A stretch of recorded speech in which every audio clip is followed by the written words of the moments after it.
Market Mantra. Market Mantra. Market Mantra. Market Mantra. Market Mantra.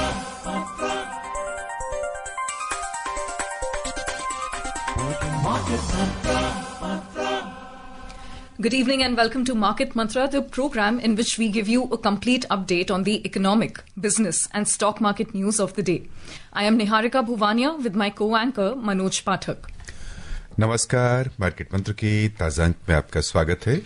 आधे घंटे के इस कार्यक्रम में हमेशा की तरह हम देश और दुनिया की चुनी हुई कारोबारी, आर्थिक और शेयर बाजार से संबंधित ताजा खबरों को लेकर हाजिर हैं।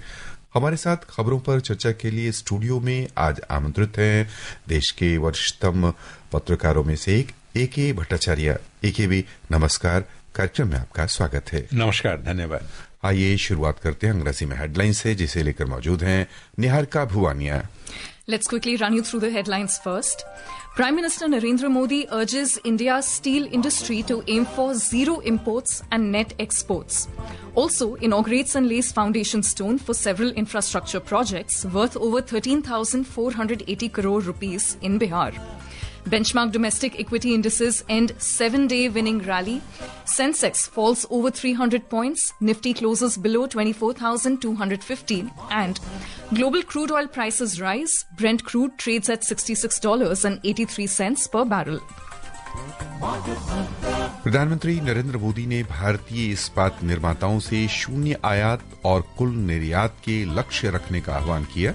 साथ ही बिहार में 13,480 करोड़ रुपए से अधिक के विभिन्न बुनियादी ढांचा वाली योजनाओं का ऐलान करते हुए कई परियोजनाओं की आधारशिला रखी और उद्घाटन किया। घरेलू शेयर बाजार में पिछले 7 सत्रों से जारी तेजी थमी। सेंसेक्स 300 अंक से अधिक लुढ़का। निफ्टी 24,250 के स्तर से नीचे फिसला। अंतर्राष्ट्रीय बाजारों में कच्चे तेल की कीमत बढ़ी। ब्रेंट क्रूड के दाम $66.83 प्रति बैरल पर पहुंचे।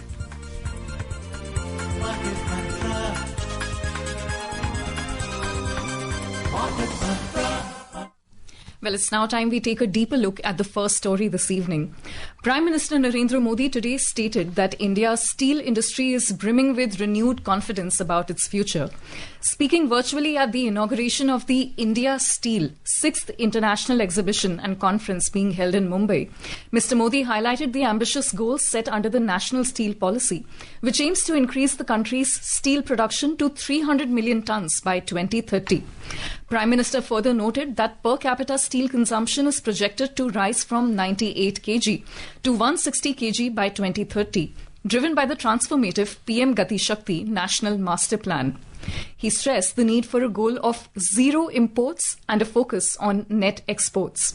The Prime Minister said that India is currently working towards a target of exporting 25 million tons of steel and aims to increase production capacity to 500 million tons by 2047.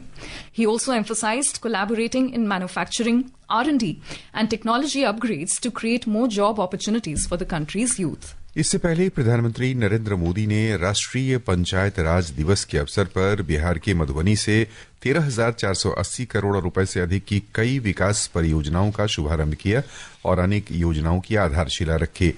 इन परियोजनाओं में गोपालगंज का LPG bottling संयंत्र और गोपालगंज के हथुआ में railway के लिए आधारभूत ढांचा तथा राज्य में विभिन्न स्थानों पर बिजलीकरण परियोजना, आवास योजना, सड़क विकास आदि सम्मिलित हैं। श्री मोदी अपने बिहार दौरे में 870 करोड़ रुपए की लागत वाली रेल परियोजनाओं का भी उद्घाटन किया और 4 रेलगाड़ियों को झंडी दिखाई। कुल मिलाकर भारतीय इस्पात क्षेत्र पर एक भी हम आपका ध्यान आकृष्ट करना चाहेंगे और समझना चाहेंगे, प्रधानमंत्री ने जो ये आह्वान किया है जीरो इंपोर्ट और नेट एक्सपोर्ट का, वह कितना कह लें कि आगे ले जाने वाला होगा इस्पात क्षेत्र को? देखिए, ये एस्पिरेशनल एक टारगेट है। अगर आप नेट एक्सपोर्ट्स करेंगे और जीरो इंपोर्ट्स करेंगे तो इसका मतलब ये होगा कि आप पूरी तरह से एक्सपोर्ट में पूरी तरह से एक जो एम्फेसिस देंगे और इंपोर्ट जो है उसमें आप नहीं करेंगे, इसका मतलब ये नहीं कि आपकी ज़रूरतें नहीं होंगी, पर आपकी ज़रूरतें का जो पूरी करेंगे देश के अंदर ही जो प्रोडक्शन होगा।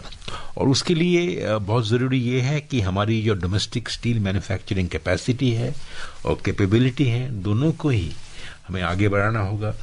और जैसे उन्होंने ये भी कहा कि जो स्टील कंजम्पशन का जो टारगेट है उसको बढ़ाने के लिए जो डोमेस्टिक ग्रोथ है उसकी भी ज़रूरत होगी। पर ये साफ जाहिर है कि अगर इंफ्रास्ट्रक्चर लेड अगर ग्रोथ मॉडल हम इसको फॉलो करें तो स्टील की जो अहमियत है वो तो इसमें कोई दो राय नहीं है।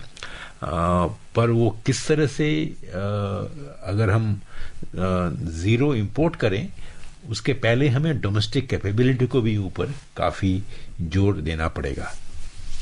And apart from that, so these days the discussion is about how India is also a major fastest growing economy, and it is quite ahead of some developed economies as well. So with this target, even though it may be aspirational, I'm sure that is going to impact the real estate and infrastructure sector in a big way.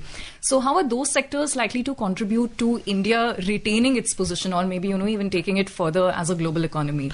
Well, steel is a very important input in any economy, but let us also admit that the steel is probably losing its central position and importance in the economic growth model of the future, in the sense that yes, steel is critical for infrastructure building, but there are also many metals, particularly which are based out of critical minerals, which are becoming increasingly more important. But the important point that the Prime Minister underlined is that the current per capita use of steel in our country is relatively low, at 98 kg per person. It is nowhere near where it ought to be. So if you want to raise it to the target of 160 kilogram per person by 2030, and we have only just about 5 years left. So this kind of almost near doubling, 98 kg per person to 160 per kg per person is a huge challenge, huge task. So which is why I was telling Manojji that while the aspirational target of net exports and zero imports is a good target to have, but these goals can be achieved only if a lot of emphasis and focus is driven towards creating fresh capacity in steel making. And steel making capacity, the target can be raised and should be raised, but please also remember, while creating the steel capacity, we will have to keep in mind our climate change goals, because when you create new capacity in steel making, you are also probably adding burden to our climate mitigation target challenges. So therefore, it has to be a calibrated approach.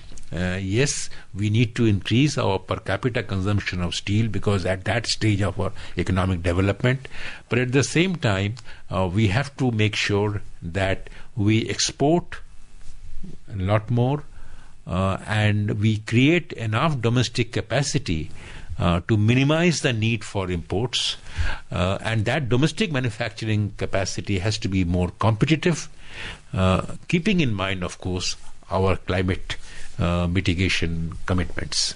Of course, that sounds easier said than done in a lot of ways, but I'm sure, so our cities are growing by leaps and bounds, and there is so much pressure on urban areas as compared to rural areas. So do you think there is an opportunity there to bring up rural areas and add to this goal in a positive way? Absolutely. I think India is still largely a rural economy. The use of steel is very, very minimal. But as I said, that new substitutes are coming in a big way. So it is not always correct to measure one's economic development by the yardstick of usage of steel, because that is a metal that was probably more critical in the early stages of industrial revolution. But given our stage of economic development, we need to raise the per capita consumption of steel from the current 98 kilogram per person to 160 kilogram per person by creating more capacity. But as I said, that these capacity creation will have to be more sustainable, keeping in mind that the climate mitigation targets that we ourselves have set.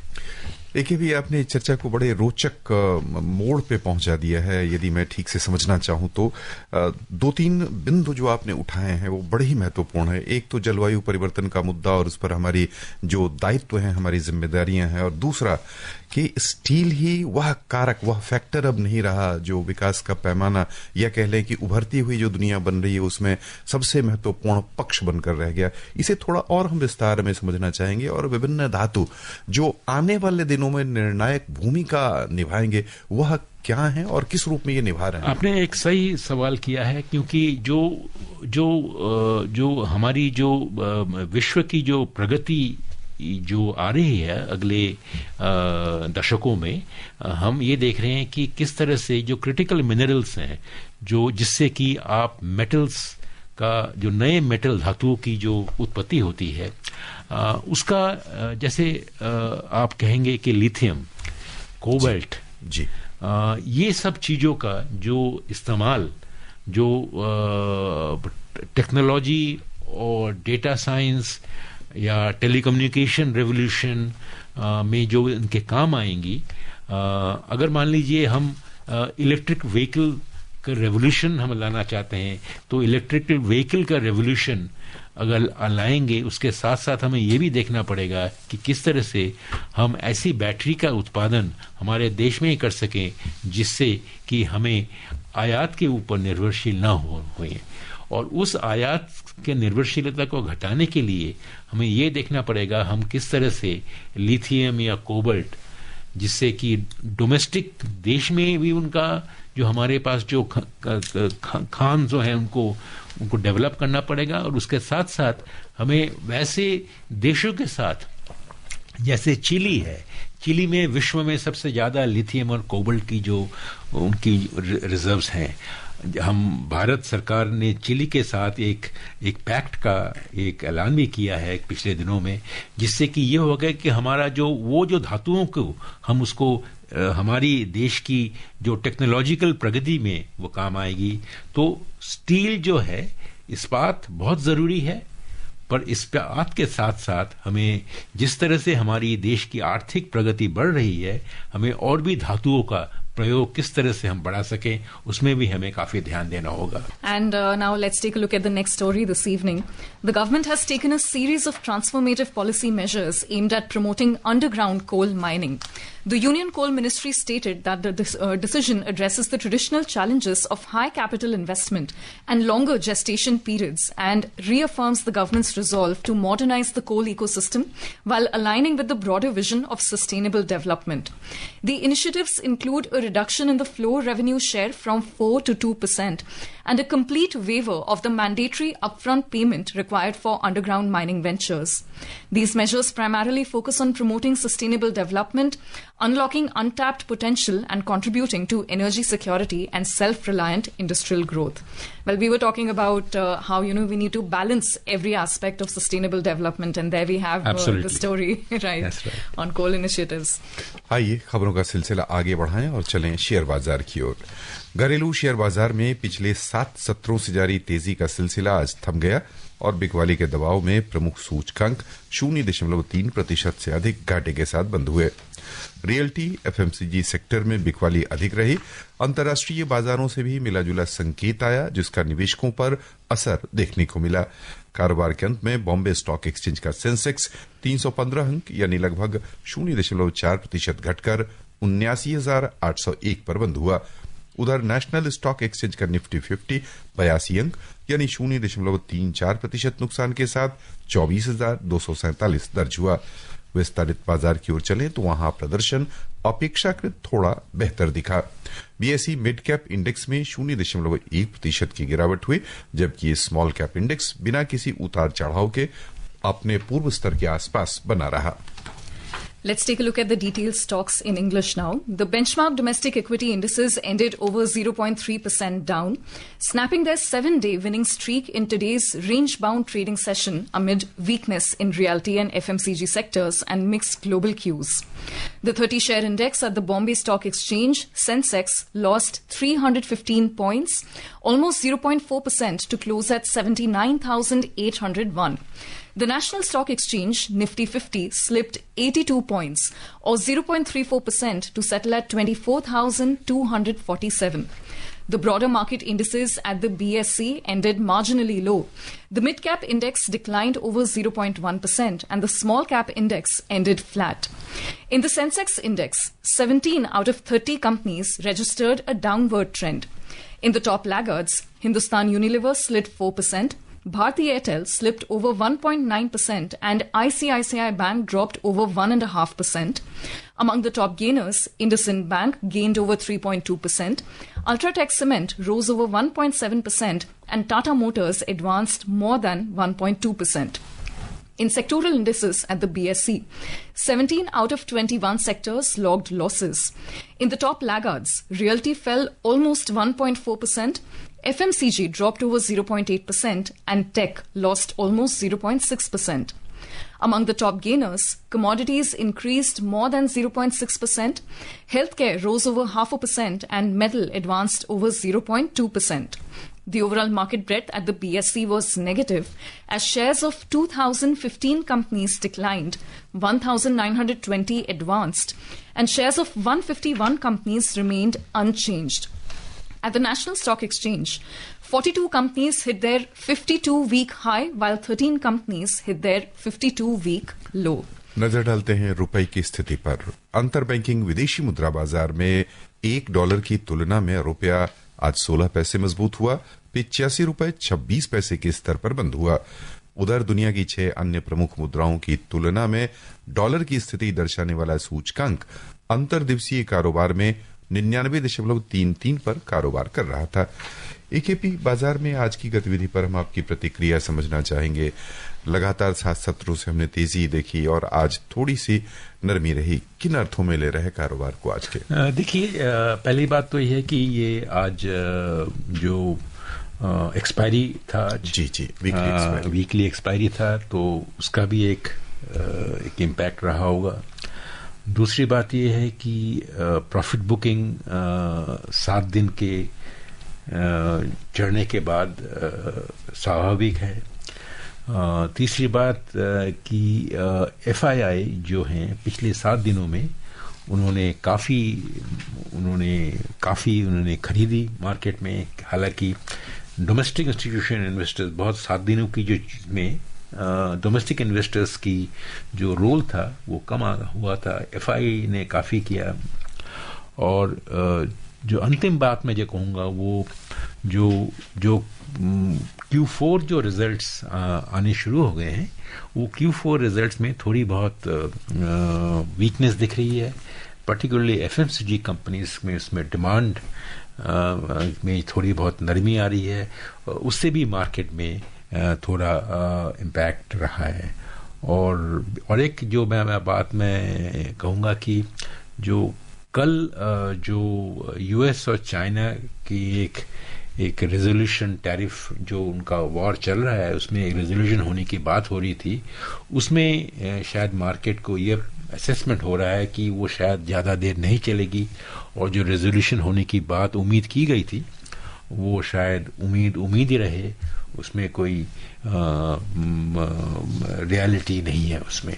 तो इसीलिए भी market थोड़ा ढीला नीचे की ओर गया है। पर मार्केट ऐसा ही चलता रहेगा अगले जो जुलाई तक, जहाँ पे सारा जो विश्व का मार्केट और भारत का मार्केट इंटरनेशनल जो ट्रेड वॉर जो चल रहा है इस वक्त US ने जो चलाया है वो ट्रेड टैरिफ वॉर के से काफ़ी संपर्कित रहेगा, और ये हमें देखना होगा कि किस तरह से कौन सी दिशा में ये मार्केट अब जाती है. Well, I would like to go back to a point that we discussed earlier this evening about premium electric vehicles and EVs in general. So there is a new trend of younger investors or younger generation investing in premium electric vehicles, not the normal EVs also. First of all, why do you think that is? Why do you think the premium EV segment is picking up? And also apart from that, when it comes to young investors, do you sense a trend of consumerism when they, place or plan their investments and finances in general? Well, I think if you're talking about the premium EV, you're referring to the electrical vehicles. Am I right? Yes. Now, the electric vehicles is a product of the future. There is a huge demand for electrical vehicles, particularly in this country. And many of those new age electrical vehicles which are coming, they are coming riding on what is called BAS, which is the battery as service. Now, means that the price of the electrical vehicle, even though they are of a premium range, the price is much lower than a medium range electrical vehicle. Now, the entry point of the premium electrical vehicle based on BAS, which is battery as service, which means that you don't buy the battery, you actually take the battery and get it recharged on a monthly rental basis, which means so your actual downtime cost, which is when you are buying that vehicle, is probably less than a medium range vehicle under the ICE format. So electrical vehicle today has become the star item, not only in the stock market but also in the consumer goods segment, where younger people who want to get into this segment, which is also a little bit of not causing pollution in the environment. So I think this trend will continue. And if you have seen the manner in which the electrical vehicle market has gone in for a huge churn, where the traditional players in auto sector are losing their market share to the new auto companies which are getting into the electrical vehicles. So I think this is a trend that will continue, and you will see electrical vehicles doing better not only in the actual marketplace but also in the stock markets. AKB, यदि हम वर्ष 2025 को देखें तो काफी उतार चढ़ाव और आशंकाओं वाला समय दिख रहा है, वैश्विक स्तर पर भी, घरेलू स्तर पर भी. ऐसे में कौन से ऐसे सेक्टर आपको दिख रहे हैं जिन सेक्टर की लंबी अवधि के लिए, यानी कह लें कि पूरे 2025 और 1-2 साल हम और आगे लेके चलें, तो उनमें निवेश का फैसला जो हमारे छोटे निवेशक हैं उनको घाटे का कह लें कि आशंका कम रखेगा? बेशक अंतर्राष्ट्रीय जगत में उतार चढ़ाव आए, संबंध शुल्क को लेकर जिस दिशा में जाए, लेकिन कुल मिलाकर कौन सा ऐसा स्थिर सेक्टर दिख रहा जहां पर कुल मिलाकर घाटा नहीं होगा? दो सेक्टर्स हम साफ इसको आइडेंटिफाई कर सकते हैं इस वक्त. हालांकि जो विश्व की जो व्यापक स्थिति जो है वो काफी अनिश्चितता में जुड़ी हुई है. एक है फार्मास्यूटिकल सेक्टर जी. उसका जो डिमांड अभी भी, और जो भी वातावरण हो उसमें फार्मास्यूटिकल सेक्टर का डिमांड बढ़ता रहेगा. तो वो ऐसा एक सेक्टर है, और क्योंकि इंडिया में ऐसी सारी कंपनियां हैं जो कंपनियां काफी कॉम्पिटिटिव हैं और कटिंग एज टेक्नोलॉजी का इस्तेमाल करते हुए वो फार्मा प्रोडक्ट्स बना रही हैं, वो पहला सेक्टर. और दूसरा सेक्टर जो इंफ्रास्ट्रक्चर के साथ जुड़ा हुआ जो मेटल सेक्टर जो है, उसकी डिमांड, क्योंकि अगर मान लीजिए अगर जो लेटेस्ट जो एस्टिमेट जो आ रहे हैं उसमें इकोनॉमिक ग्रोथ ज़्यादा तो नहीं घटेगा, वो कह रहे हैं कि 3 बेसिस पॉइंट्स घटेगा, पर उसके बाद भी सरकार का जो कैपिटल एक्सपेंडिचर प्रोग्राम है वो बरकरार है. और उसका मतलब ये है कि इंफ्रास्ट्रक्चर सेक्टर और द मेटल सेक्टर में काफ़ी उसकी डिमांड रहेगी, और उसकी जो स्टॉक मार्केट में जो परफॉर्मेंस है मैं समझता हूँ कि वो बेहतर रहेगी. आइए खबरों का सिलसिला आगे बढ़ाएं और चलें वैश्विक बाजारों की ओर. सबसे पहले एशियाई शेयर बाजार, जहां आज मिला जुला रुख दिखा है. अमेरिका द्वारा पहले इस सप्ताह ये संकेत दिए जाने पर कि चीन के साथ शुल्क विवाद को लेकर तनाव घट सकता है, वहीं चीन की ओर से ये टिप्पणी आई है कि फिलहाल अमेरिका के साथ शुल्क के मुद्दे पर कोई बातचीत नहीं हो रही है। आसार भी कम दिख रहे। बाजार में इन सब खबरों का असर आज दिखा है। बिकवाली के दबाव में हांगकांग का हेंग सेंग सूचकांक आज 0.7% घाटे में रहा। दक्षिण कोरिया के कोस्पी में 0.13% की गिरावट हुई। सिंगापुर का स्टेट्स टाइम्स इंडेक्स बिना किसी उतार चढ़ाव के अपने पूर्व स्तर के आसपास बंद हुआ। उधर निवेशकों की खरीदारी से जापान के निक्केई 225 सूचकांक में 0.5% की तेजी आई। इस बीच चीन का शंघाई कंपोजिट इंडेक्स मामूली घाटे के साथ अपने पूर्व स्तर के आसपास ही बना रहा। यूरोपीय शेयर बाजार की ओर चलें तो प्रमुख बाजारों में अंतिम समाचार मिलने तक नरमी दिख रही थी। अंतर्देशीय कारोबार में जर्मनी का डेक्स और फ्रांस का कैक 40 दोनों 0.3% नुकसान के साथ चल रहे थे। लंदन की FTSE 100 में भी 0.1% की गिरावट थी। And as for the US markets, all three major US indices advanced on Wednesday amid revived hopes for progress in the US-China trade dispute. The indices saw strong gains across the board, with the Nasdaq Composite leading the way, up by 2.5%. The S&P 500 gained over 1.6%, and Dow Jones Industrial Average rose over 1%. And before I actually ask you my next question, I'd also just quickly like to take in the next story. The World Bank has said that the Indian economy will grow at 6.3% in financial year 2026, 0.4 percentage points lower compared with October forecast, citing increased uncertainty in the global economy that will dim prospects for most South Asian nations. According to World Bank, in India, growth is expected to ease as the benefits to private investment from monetary easing and regulatory streamlining are expected to be offset by global economic weaknesses and policy uncertainty. The World Bank also made a mention of the rapid rise in India's equity markets in recent years. In terms of both listings and valuations, that has attracted significant net inflows, noting that India's number of initial public offerings, or IPOs, was second only to the US in the value of new listings in 2024. The bank said the equity correction could dampen consumption. You know, in relation to this, so there are some statistics that have been also released by the IMF which say that the Indian economy will grow at 6.2%, roughly around the same numbers.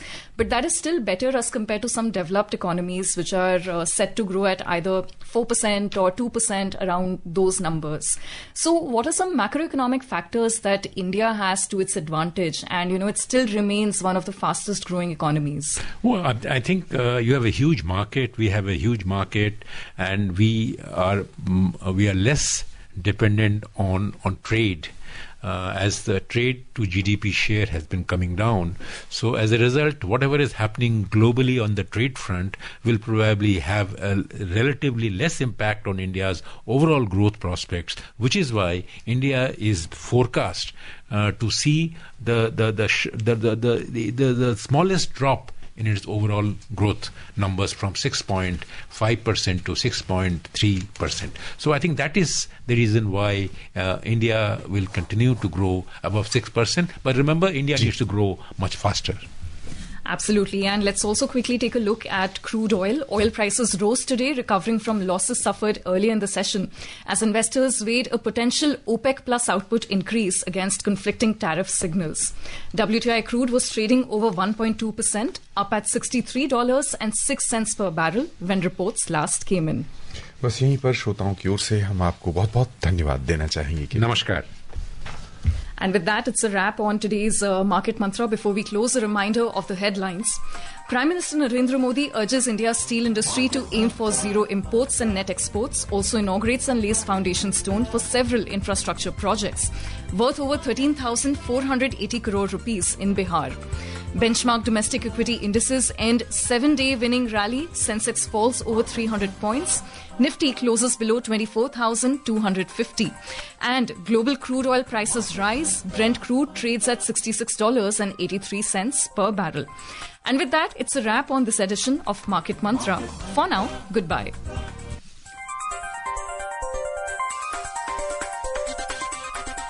Market Mantra.